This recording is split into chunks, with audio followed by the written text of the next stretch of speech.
YouTubers, and welcome to another Doctor Who action figure review.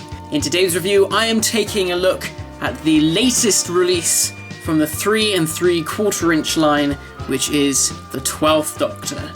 I wanted to get some of the larger items from this line, and while I was in Toys R Us, I saw a few of these 12th Doctor figures, and so I thought, well, it could be a long time until we see a 12th Doctor in the 5-inch range, and I absolutely love Peter Capaldi's Doctor. Personally, he is the best of the new series Doctors, and he's probably the best Doctor we've had since Paul McGann, in my opinion. He is superb, and I hope he stays for a long time, so that is why I was so keen to get this figure. So let's begin by looking at the packaging. The Doctor comes packaged on a standard blister card, featuring the new packaging design that has just been introduced with the most recent sets of figures. The colours are vivid and bright and eye-catching, which seems far more suitable to a children's toy line. The back of the box features images of other figures available in Wave 3, as well as images of the second wave of Time Zone playsets. The back of the card also features the Doctor Who logo, but stacked. It's nice to see it used on the packaging though, and it would be nice to actually see it used in the programme. So, out of the box, let's take a little look at what we've got here. So let's begin by looking at the articulation. The articulation is standard for the 3 3/4 inch range. So that means we have articulation at the neck, so that it can turn around. We have ball-jointed shoulders that come out to the sides and swivel 360 degrees. We also have elbow articulation and wrist articulation that do 360 degree turns as well. We have articulation at the waist. It's slightly stiff here, not quite as strong, probably because we've got the coat in the way as well. The figure features articulation at the hips. It's a T-crotch joint, but the legs only swivel outwards. They don't go back and they don't come out to the sides. There is also articulation at the knees, and there is also articulation at the ankle, but they swivel 360 degrees. They don't swivel up and down. So it's standard for the 3 3/4 inch range, and it's pretty much standard for any figure in this scale. So let's take a look at the detail. Let's begin with the head sculpt of Peter Capaldi. So in terms of sculpt, does it look like Peter Capaldi?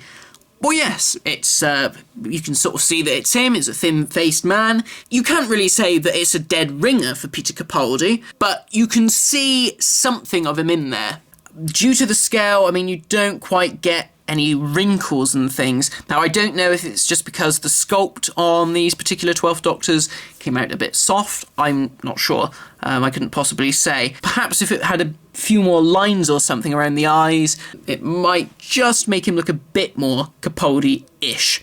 In terms of paint applications, they're pretty good. You know, there's no real problems here or there. The hair's done very nicely. It's a dark grey with a light grey over the top. So overall, it's not too bad. Obviously, they've gone for more of a neutral look. I think they could have gone with giving his eyebrows more of a frown.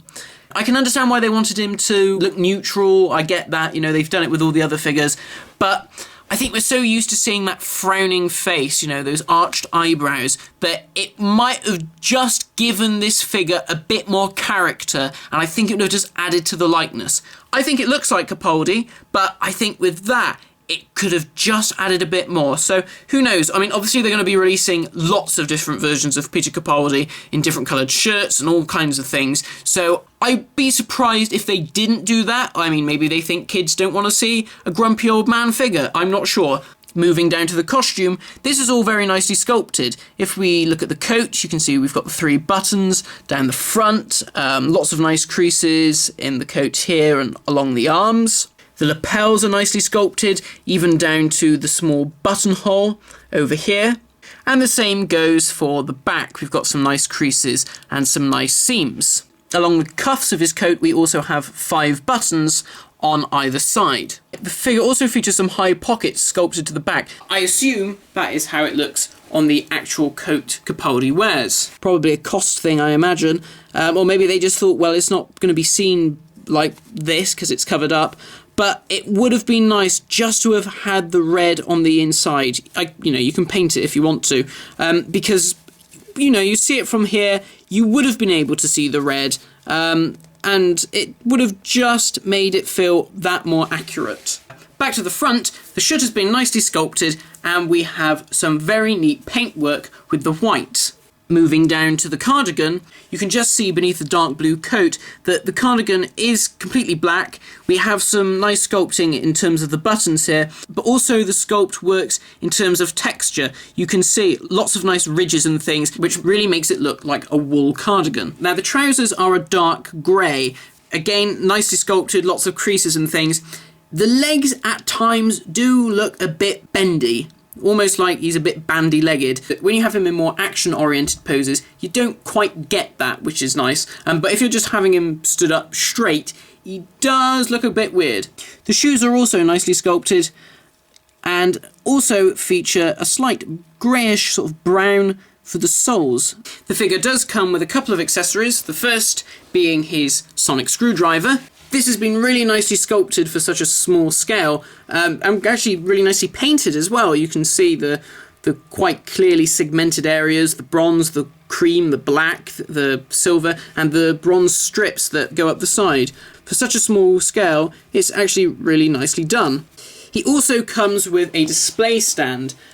Just like the previous figures, it's the DW Doctor Who logo. However, this time, rather than being in blue or silver, it comes in a red colour. There is one glaring omission with the coat, however, and that is the red lining. Now, I'm not quite sure why they didn't paint it red. And finally, how does the Doctor stand without his display stand? Well, not too badly actually. Once you've managed to get him in the right position, he seems to stand up okay, so you don't actually need the display stand, but it is nice to have it because it just makes them feel slightly more secure when they're up on the shelf. So overall, what do I have to say about my first foray into the human figures from the 3 3/4 inch line? Well, I'm actually rather impressed. Whereas other figures that I'd seen before, like the 11th Doctors, didn't seem to quite capture the likeness, this actually is pretty good for such a small scale. Now, I think anyone who has ever bought any small scale figures will know that generally speaking, they are never 100%. I collected Star Wars figures for 10 years, and I don't think I ever got a figure of Harrison Ford that looked exactly like Harrison Ford, and I certainly never got a figure of Mark Hamill that was a dead ringer for Mark Hamill, and, the less said about Carrie Fisher, the better. The articulation is very good for such a small scale, as is the way in which they've done the Dr. Sonic Screwdriver. So I've got to say I'm quite impressed. So overall, if you are as much of a fan of the 12th Doctor as I am, well, I think this is definitely a figure worth picking up. So thank you for watching this review, guys, and I shall see you for my next review, which will be another item from the 3 3/4 inch range, which is the Dalek Patrol Ship. Thanks for watching, and I shall see you next time.